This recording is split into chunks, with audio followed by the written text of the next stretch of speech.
All right. So we've entitled this lesson "A Guide for Gospel-Centered Living in a Seemingly Godless Culture." Guide for Gospel-Centered Living in a Seemingly Godless Culture. Paul lays out the gospel, and he will define it, or at least describe it, in different ways depending on the book, and the so we see it described one way, in First Corinthians. This is the gospel that has been passed down to me, that Jesus died according to the scriptures, he was buried according to the scriptures, he was raised according to the scriptures. And this is the gospel we've preached to you. First John, he will talk about, this is the message, that God is light. Different author, but when God is light, and in him there is no darkness at all. This is the message that has been passed down. And it's not that it's a different gospel, they're just describing it differently, and sometimes focusing on a particular implication. Here, in Titus, he says it in a way that he's said it before in different places, particularly Ephesians. He talks about how we were once this, foolish, disobedient, deceived, all that kind of stuff, and we'll get into it in a minute. And then he says, but when the kindness of God our Savior and in his love and for mankind, we're gonna talk about that later, about God's philanthropy. That's the Greek word here, philanthropia, where we get the word philanthropy. But when God's philanthropy appeared, he saved us, and this is the gospel, not on the basis of deeds which we've done in righteousness, but according to his mercy. And so this is at the center of the expectations that he's going to lay out in verses 1 through 3. In verses 1 through 3, he's going to talk about essentially godly living. And so this is where the subject comes from, a guide for gospel-centered living in a seemingly godless culture. And it's important. This is important because one of his major messages is that the gospel ought to have practical implications on our life. It ain't just something that we believe cognitively. It ain't just something, just a doctrine that we check off the list, but it transforms us. To be saved, to be a Christian, is to be integrated into an entirely different life. So that's kind of the major premise. And let's look at how he sets it up, though, and it's going to give us an opportunity to look at some very interesting things. So let's see if we can look at it. Verses 1 and 8. We've talked about inclusios, right? The literary sandwich. It establishes kind of the frame for this passage. So verses 1, remind them to be subject to the rulers and to authorities, and to be obedient, to be ready, watch this, for every good deed. Then watch verse 8. This is a trustworthy statement concerning these things. I want you to speak confidently, so that those who have believed God will be careful to engage in good deeds. These things are good and profitable for men. What phrase is repeated?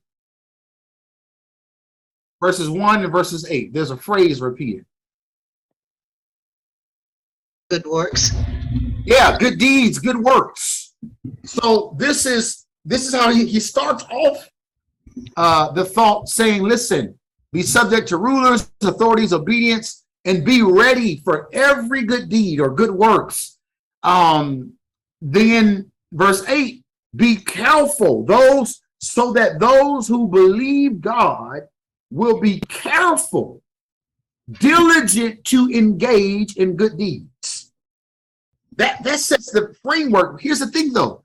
Those two verses are only a small slice of a theme that he's been speaking through the whole book. I don't know if y'all picked up on it since y'all been going through the book, but let me throw some other scriptures out there for you, just so you can show some other scriptures in a book of Titus to show you how prominent and how important this theme is for him. So watch this, chapter 1, verse 16. They profess to know God, talking about the false teachers, but by their deeds they deny him. Yes. Being detestable, disobedient, worthless for any good deed. Y'all see that? Titus chapter 2, verse 7. In all things, this time he's talking to the preacher. In all things, Pastor Titus, show yourself to be an example of good deeds, with purity and doctrine and dignified. Chapter 3, verse 14.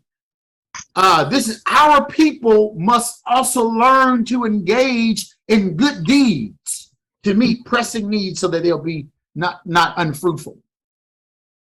So now we start to see how this is repeated throughout the letter.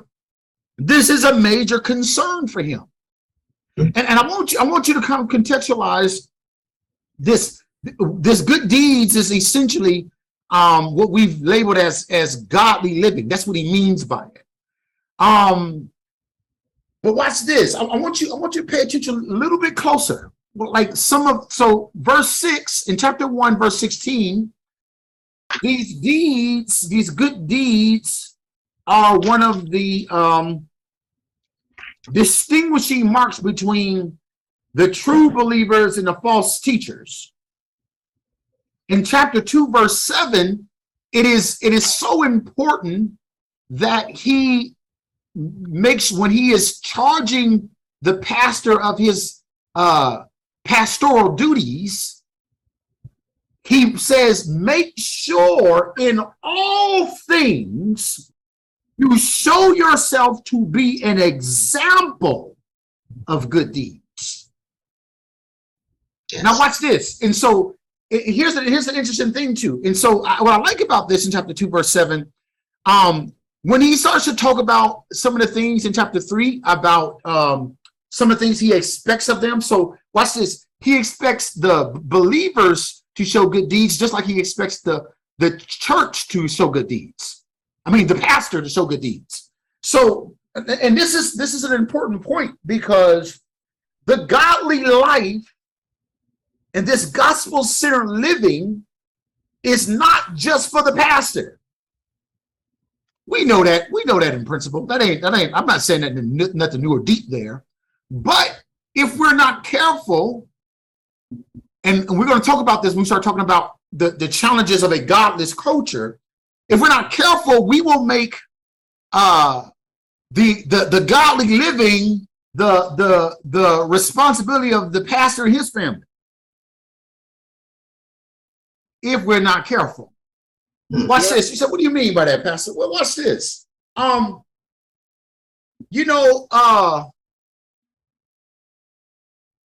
One way that this verse challenges some of the culture is that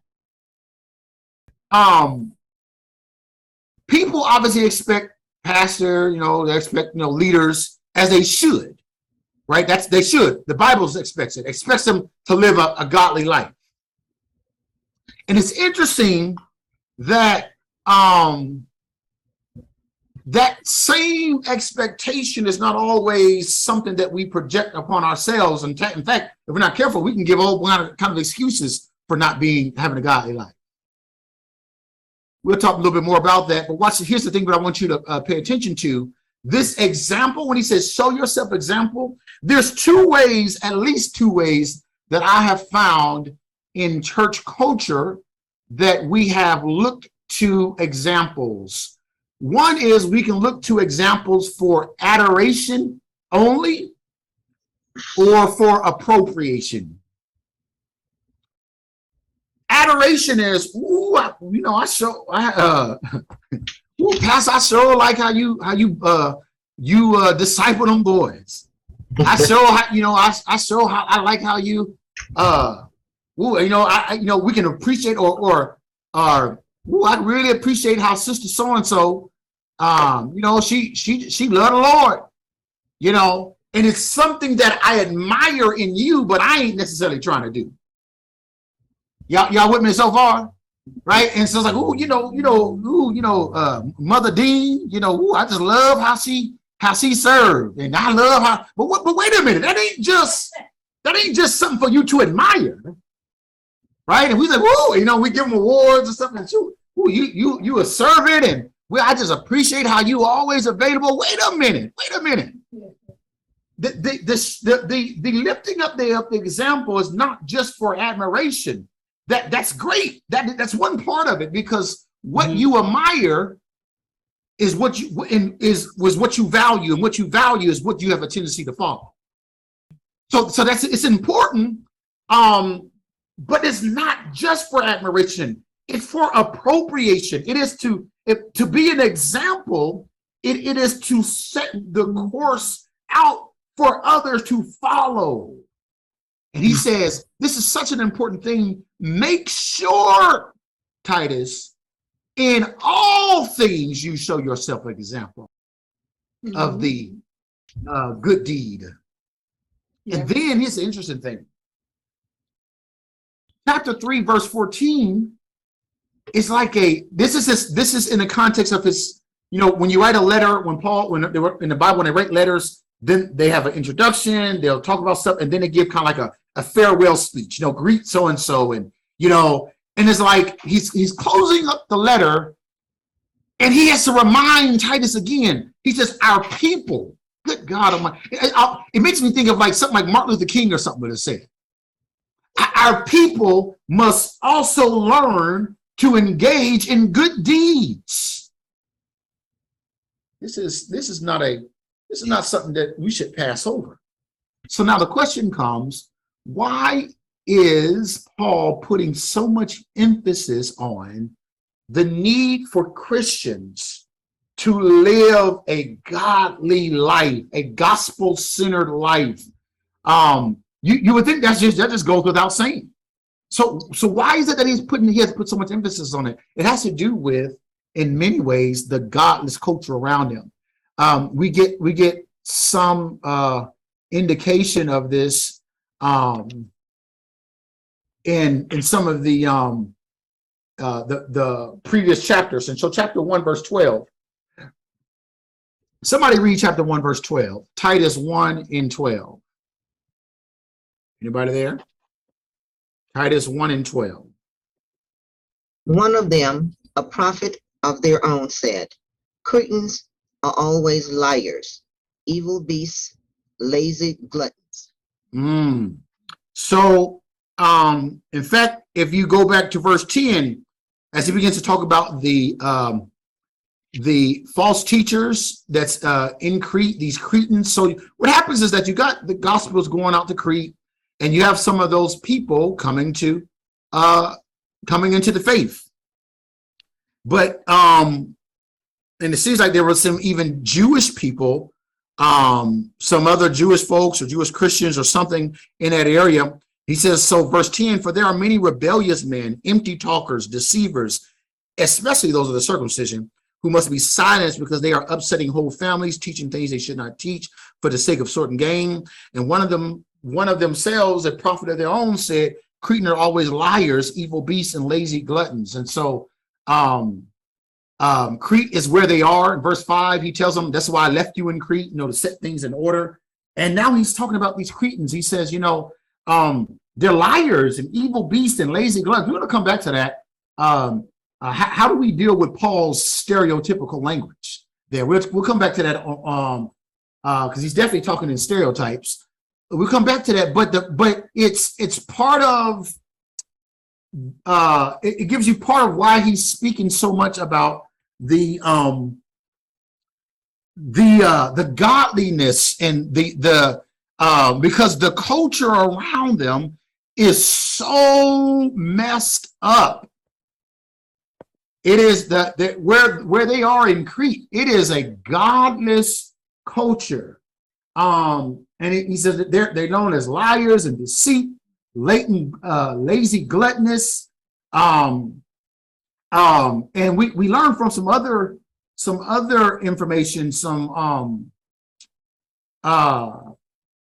other resources. We learned some other things about them. We learned that like the Cretans were verse 112 says liars, evil, wild beasts, or evil savages. Like they're savage. They just ain't got no sense of morality. We starting to look out in our culture now, and we're seeing the denigration of morality, right? We're seeing like there's just certain things that we they say that I'm not looking at like the past as the hero. We were always, we every generation has got its problems of morality. Baby making music didn't start with Usher, right? Right? So yeah, right. You gotta go back 50 years later with Ron and some of them others, right? And so but to that point though, it wasn't the celebration of sexual expression and all that stuff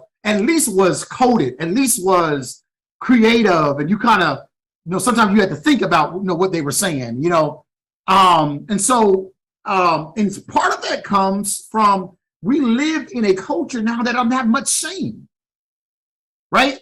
And in shame, people, we don't like to be shamed, but shame is a good thing. Shame says you have some sense of propriety. It has some sense of proper behavior in the context of others.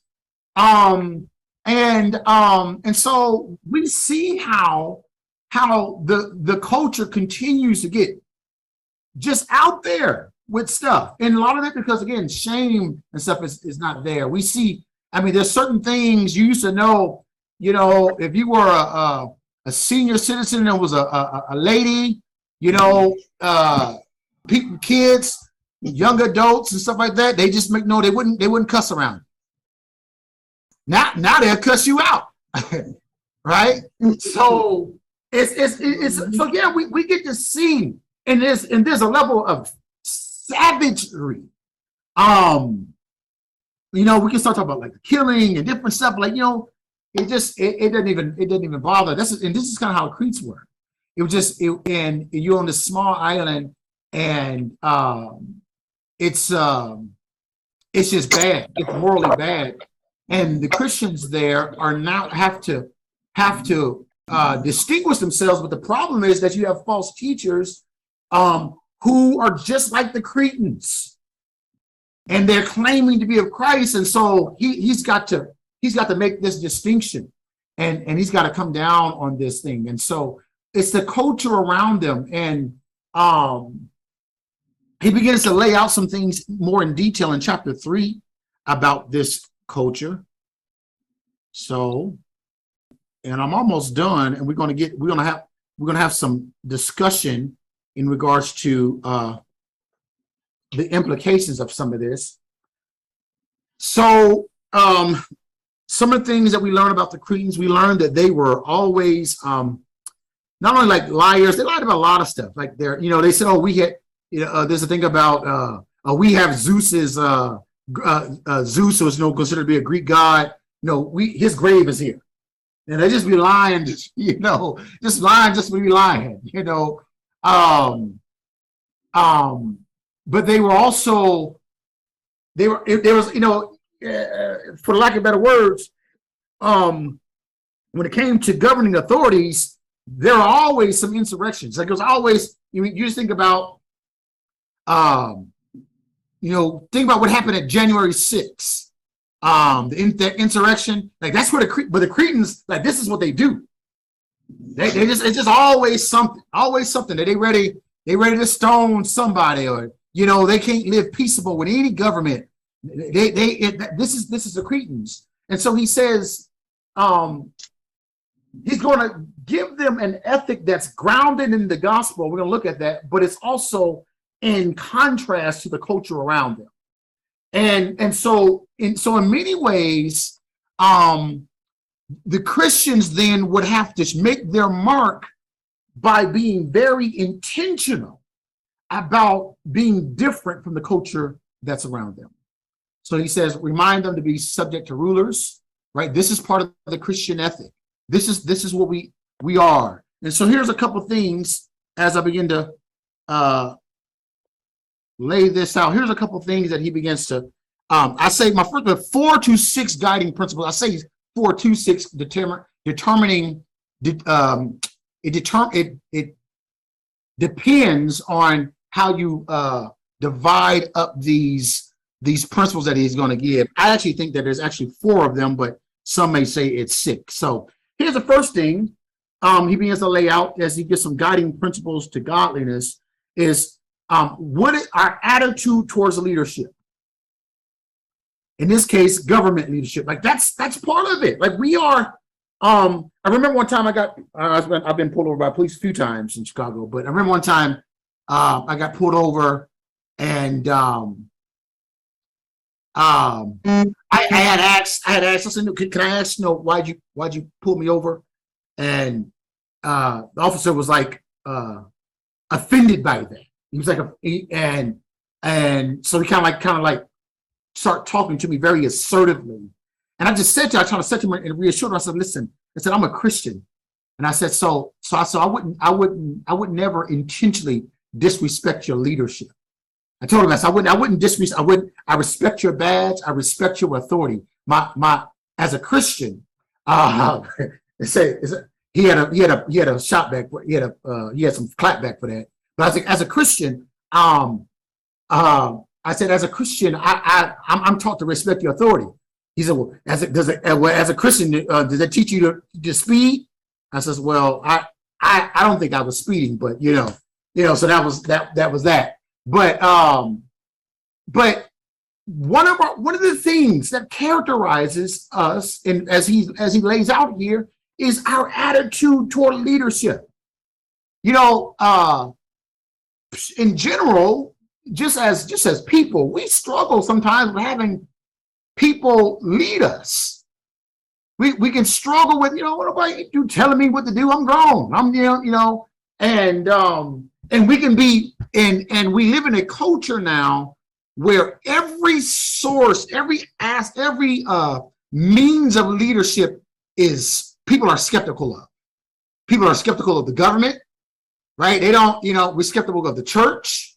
We don't trust the schools anymore. And some of it, whatever. It ain't like, yes, have the church done some stuff that's untrustworthy? Absolutely. Have government let us down? Absolutely. If schools, but like every major institution, we just kind of don't trust it anymore. And there's some cases, again, there could be some good reasons, but that should not make us give up on the idea that leadership is part of life and a part of God's economy. And so our attitude towards leadership. But not only this, and this is, I think I like this, goes even deeper.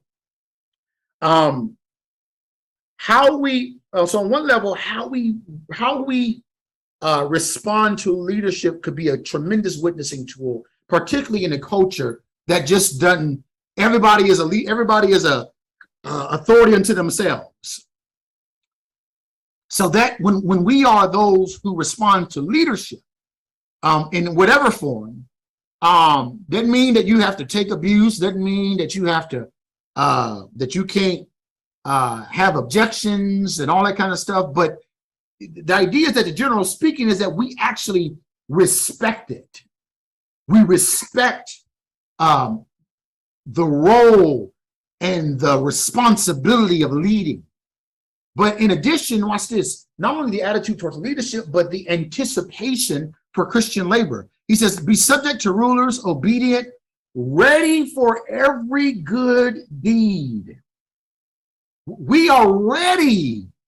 We are looking for the opportunity.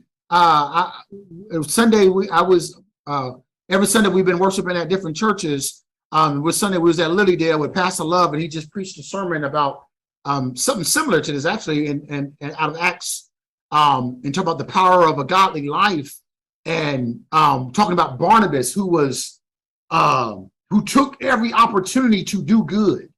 And that's what's saying here, ready for every good deed.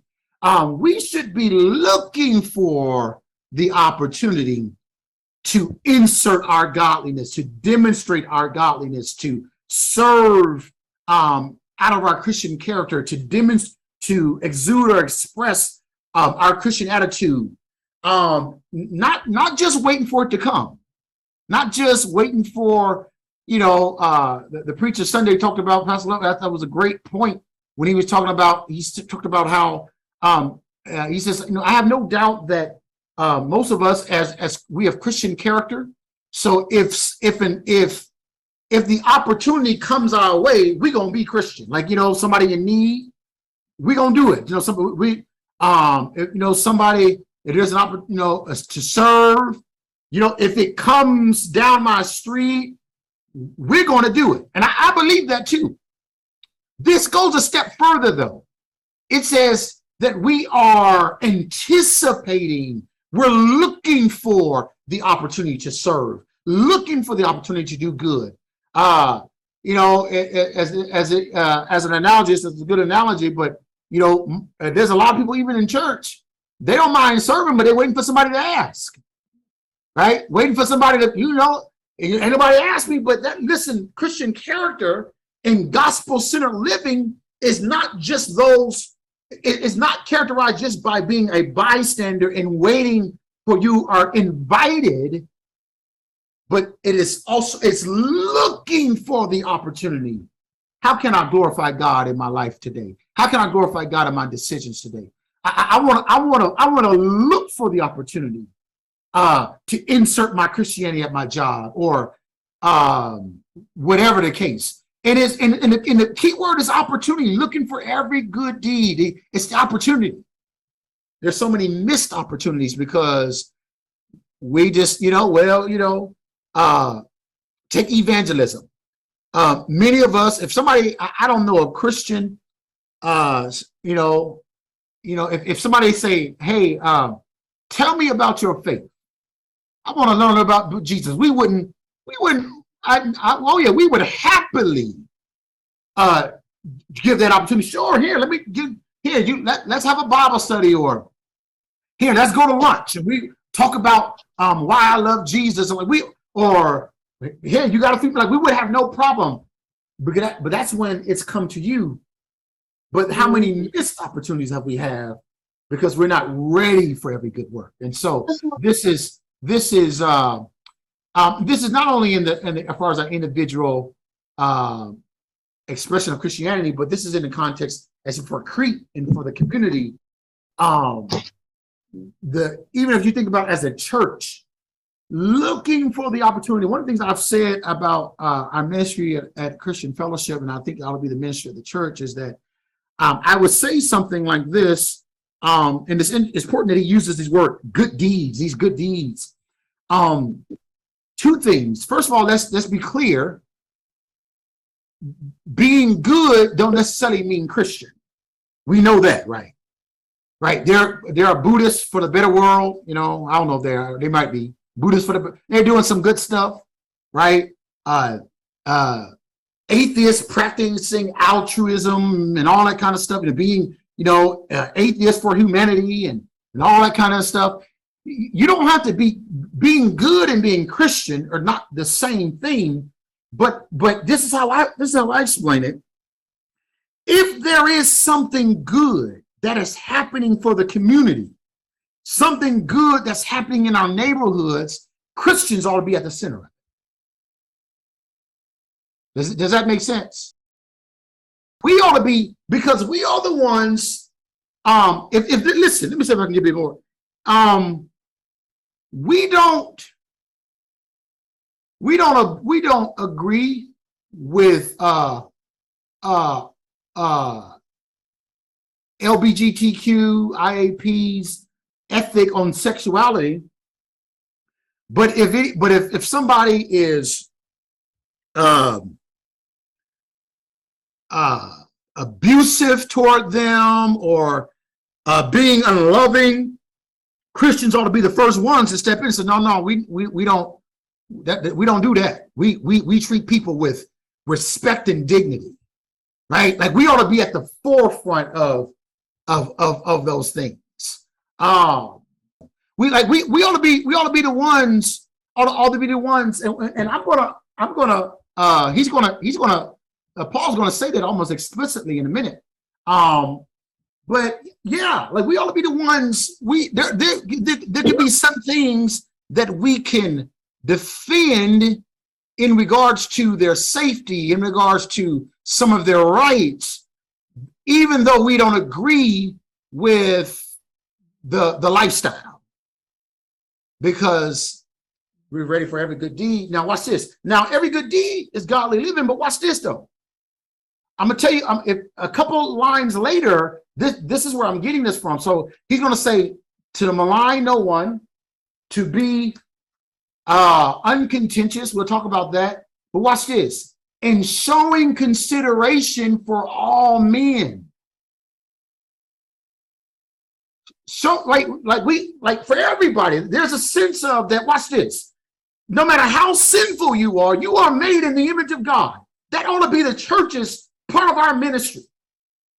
The challenge is that you now have some churches and some folks who kind of bought into the thing that loving you means I have to agree with you, or loving you means I have to accept. No, I don't have to do none of that. But watch this. You are made in the image of God. You are valuable. He says, make sure in showing consideration for everybody. Be uncontentious. So attitude toward leadership, anticipation of Christian labor.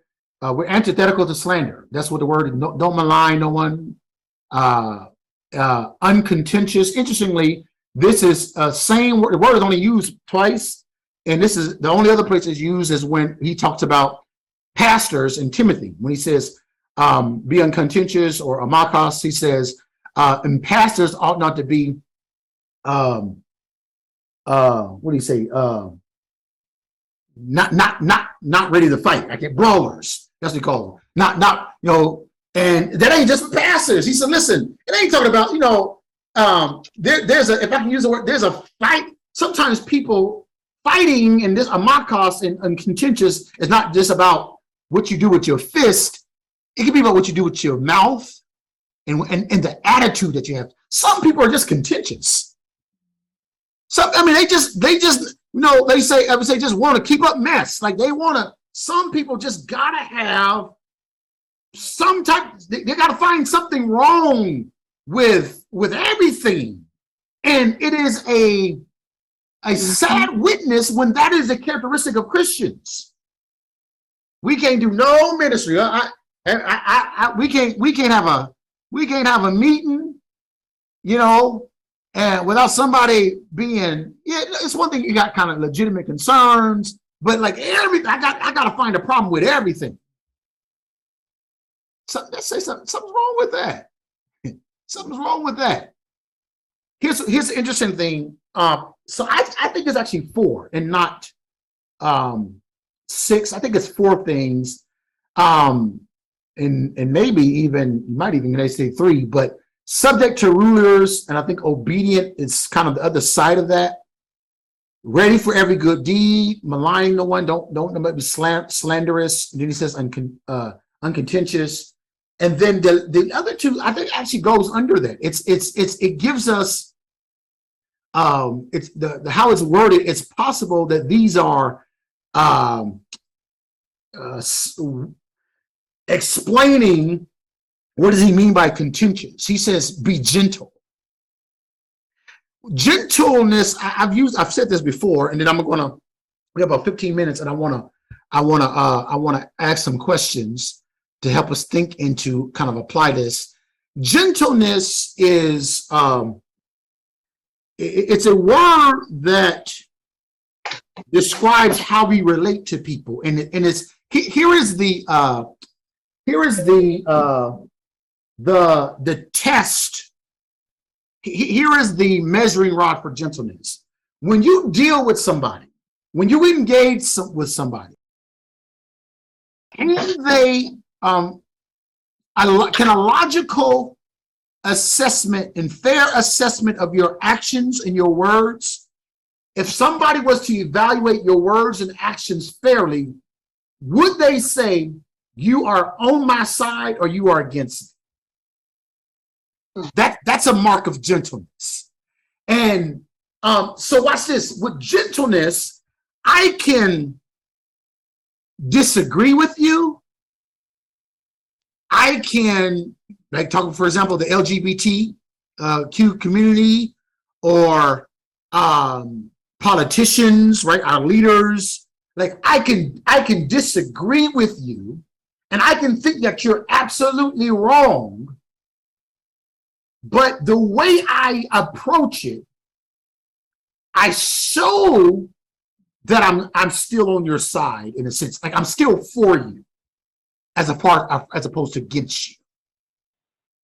And if we think about what that looks like, if we start trying to spend some time and be creative, whether it is in the Christian community or, right, like, there is a way, that you talk to people, isn't it? Yeah, one of my I was volunteering at one of the community places, and I heard that for one of the leaders there, that the community's commentary about this leader, like, they don't all talk to nobody.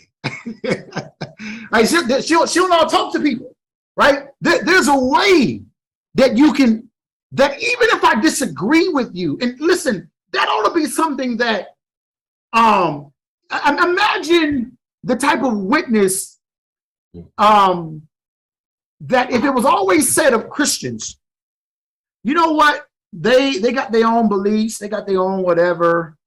But boy, they I don't know. There's a level of gentleness. They show they at least they know how to talk to people, right? Like, we've all had situations where, like you said, you go to management, right, and you spending some money somewhere, and then you go to the manager, or you go to something or somebody with a complaint, and they treat you like you the one with the problem. Yeah, like you shouldn't, like they mad that you spending your money there or something. And then there's times where we've come to people and they say, "Oh, you know what? Okay, I'm sorry that happened, or I apologize." Even if they don't always, they might just say, "Well, our policy is this," and you still may not get what you want, but they at least they know how to talk to people, right? Like somebody said, Sister Law said, like Chick-fil-A, right? But and what if that was our witness? And listen, I ain't saying, because I know I didn't fail, because folks will push that button there, but that's part of our Christian witness, especially in a culture of people increasingly with Facebook and social media. People just don't know how to talk to people anymore. So they don't know how to interact with people. They don't understand gentleness. So I have to remind myself, and sometimes I might have to say, whether I'm talking to my spouse or talking to my kids or talking to my whatever. And that doesn't mean that sometimes you have to be assertive and different stuff, but can they say I'm for them or against them? So here's the thing.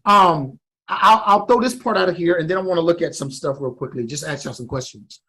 Another thing about it says showing consideration for all men. There's something that gets in the way of that socially. What makes a person feel justified in not showing respect to certain people? Yeah, Sister Law said it. One, if I think I'm better than you. Right? Sometimes, if we're not careful, we can be socially conditioned by our culture to default that certain people are not worth a certain respect. This is one of the. Let me throw something out here. I want to kind of sort of be more practical, because it affects these things. We don't think that sometimes these things are affecting how we view life, but it does. Let me give you an example. So much legislation is, when it comes to people who are incarcerated, are put in place with the type of premise that they are not worthy of respect. Would you agree or disagree? Yeah. And we, if we're not careful, just talking about being different, like we think like there's one of the major developments in legislation when it comes to incarcerated people has been the result of Christian ministries. It's been good news. It's been I can't think of the other like I can't even think of the name of them. Prison Fellowship. Thank you. Prison Fellowship. Prison Fellowship was the institution that actually helped create this idea of restorative justice. And they partnered with institutions, Chicago University, Princeton, and others. They kind of helped develop some of this stuff. And that ought to be our witness. And if we're not careful, there is a certain type of conditioning that says certain people are not worthy of our respect. And so this is so it's important that we contextualize this, because we'll be surprised how even as Christians we fall prey to that. We can vote into the same kind of, I mean, I'm gonna give you another. Someone talk about prison. The fact that we the fact that we joke about prison rape. People joke about that, right? Did everybody hear what I said? Prison rape. Yeah, people. The fact that we joke about that. It's this idea that, well, they're all criminals. First of all, we already know that there's a whole bunch of black folks or whatever that's in there that shouldn't be in there. Right. There's no reason that just because I was a crack addict that I should be in jail. Not now, it's a medical issue, right? It's a health issue. It's a health crisis. But before, you criminalized it. So a person has an addiction, and so they go to jail. That's crazy. And so then as a result, they are exposed and vulnerable to all types of heinous acts in there. And people just kind of, this is how I know. This is how I know that this idea of showing this consideration for all men, that people are made in the image and are due a certain respect. We even have TV shows glorifying life in prison. Yeah. Yep. That's just one example. We could talk about other type of demographic, how do you do criminals and different stuff and different people, or people that we disagree with, and all. Like, there ought to be a level of humanity, and Christians ought to be the ones that are reminding society, wait a minute, every person is made in the image of God. Right. And so, this idea of being hard on crime, presidents have made their legacy off of that stuff. Being hard, yes, okay, yeah, we do need to be, nobody wants crime. No, but here's the other component. Nobody wants. Here's the other thing about this too, though. Especially, there's nothing wrong with having punishments, but here's the other ethic: how we are able to show consideration to all men. It goes into verse 3 and 4. Watch what he says. Remind them, don't malign, be peaceable, gentle, show consideration for all men. But watch this. Why? I think this all goes up. For we were all once foolish ourselves. We too were disobedient. We too were deceived, enslaved to various lusts and pleasures, spending our life in malice, envy, hateful, hating one another. But when the kindness of God, our Savior, see, watch this. We part of our ethic is this. The gospel and the gospel-centered living is not only that we have a high moral compass and a high ethical value, but watch this, we also have high Christian empathy. Yes.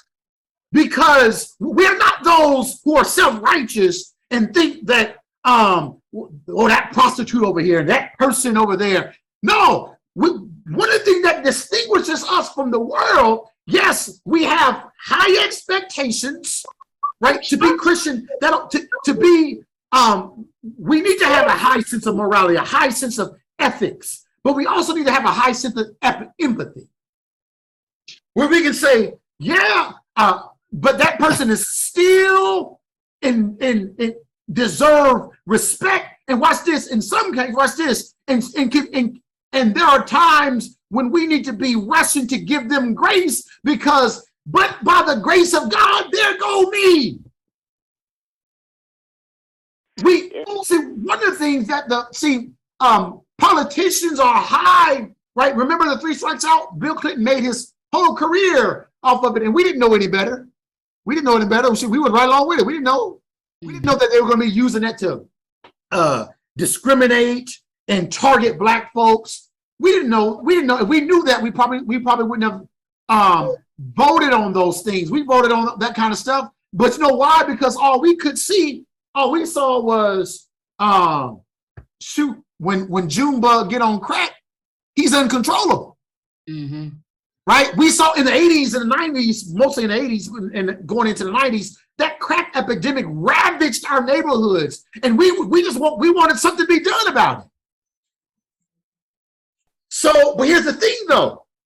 Here's the thing is where politicians have made a career of being hard on trying to quote unquote have a quote high ethical standard. We find out that was a lie because you had double standards when it came to your community.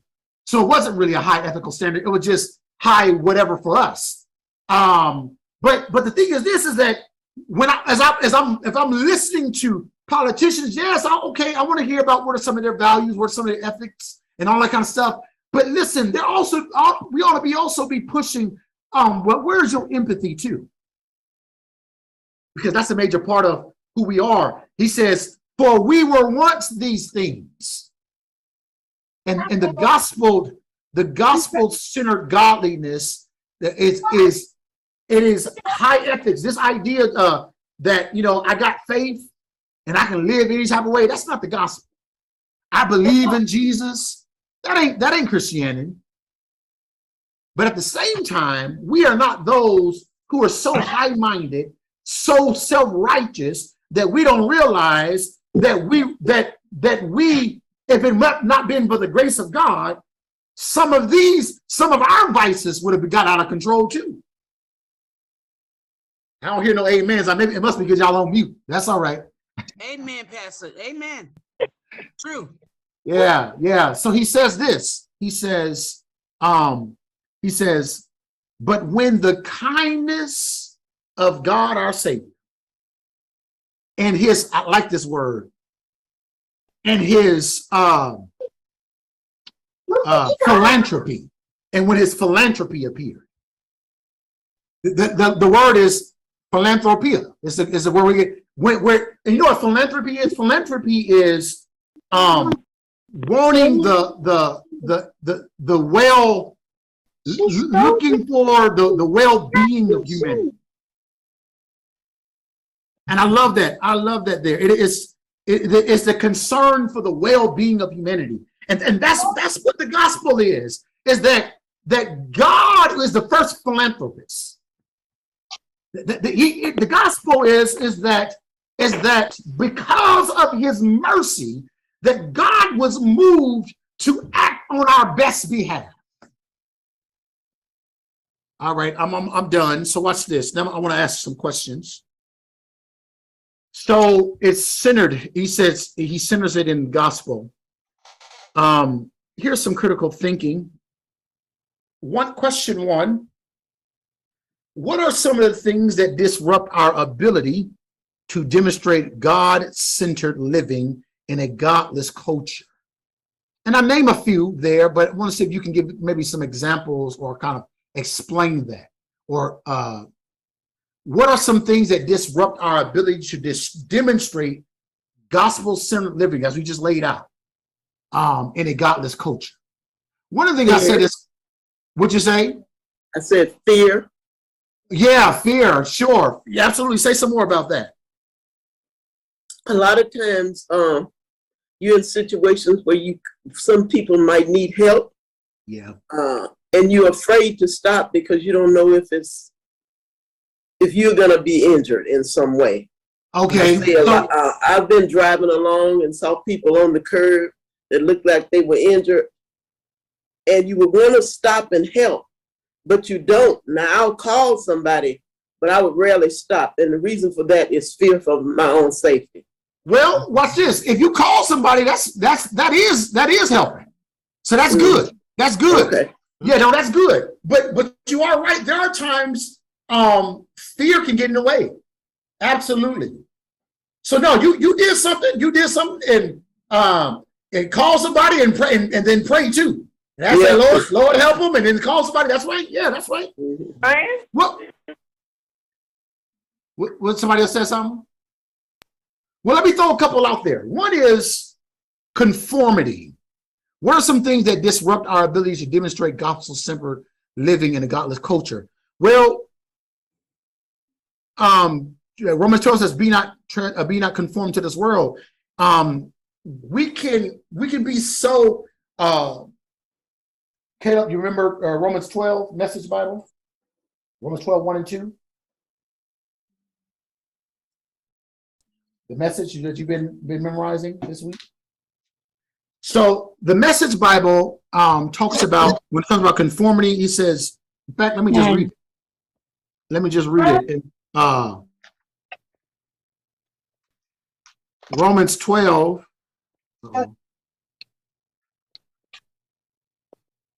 Romans 12 in the Message Bible says this. This is a very, it's a powerful. So here's what I want you to do. God helping you.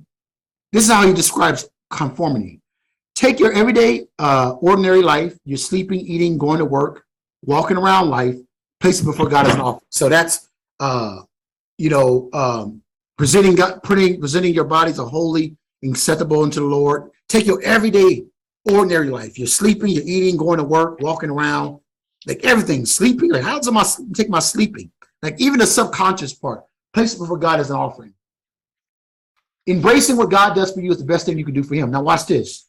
This is how he describes conformity. Don't become so well adjusted to your culture that you fit into it without even thinking. And that's probably a very good way of describing conformity. That we become so well adjusted that we fit in, and we're not even thinking critically as Christians anymore. Right. And so, like, for example, just like I just talked about with regards to the prison, how we approach people who are in prison, and right, we can fit in so well and become so adjusted to the legal standards and the culture that we don't even think anymore. So guess what? When it comes to godliness, one of the things that gets in the way is conformity, because we become so adjusted, so well adjusted to this life. We just go with the flow. Yeah, just go with the flow. Yeah. So conformity could be one. Here's the other one. Confusion about what is truth. True, right. Right? Sometimes it ain't because like we're trying to conform. Sometimes we just don't know that is the principle that we should be appropriating or applying. Right? We may, for example, if you equate Christianity with goodness, like only that being good is the same as being Christian, then in your mind, as long as it's good, you just figure that it's a Christian thing, but it may not be. Goodness, in the sense of, because it depends on who's determining good, but whose standard of good. Your standard of good ain't the same as God's standard of what is good. So So there could be some things that are positive, but positive don't necessarily make it Christian. Like, for example, there are Christian songs that don't mention nothing about Jesus, but they're positive songs. Don't mention anything about salvation. It just talks about it just talks about good things and, you know, the Lord, you know, positive things about what we want and all that kind of stuff, but it ain't necessarily Christian. Here's another one. Congeniality means that we want to be agreeable. I'm afraid I don't want nobody to critique me or say something that I'm weird and all those different things. So these are some things. I'm gonna stop there. I'll probably on another day, I'm gonna pick up on something. There are some interesting things about some of Paul's stereotypical language, but I'm gonna stop here and we'll probably look at it another day. Here's what I want you to leave with though. Gospel-centered living, number one, has high ethical value. If we say we believe in Christ, that Jesus is Lord, that the Holy Spirit changes and transforms you, then we ought to express, that ought to be seen in the way we live. We have high ethics, but watch this, we also have high empathy. Both. We are those that say, as First John says, I write these things so that you may not sin. That's a high ethic. He said, I don't want y'all doing any sin. But if anyone does sin, we have an advocate, Jesus, the righteous one. That's the empathy. High ethics says, listen, watch this. Can I help us? High ethics says, listen, as Christians, we are against abortion. But high empathy says, but even if you do go, if you do go in there and get an abortion, guess what? I'm still gonna be there for you. Amen, somebody. Amen. Yeah, right. It's both, right? Yeah, and if you do get abortion, guess what? That'll mean you might need some counseling services. You might need some whatever. You might need me to come along. I got high ethics, but I also have high empathy. Mm-hmm. Right. This is in that high ethic and high empathy is not just for the sake of I want to be liked. It's not about trying to conform. It's about the gospel that is both holy and it's about mercy and righteousness. Mm-hmm. Is everybody with me? Yes, yes. All right, I'm done. Questions or comments?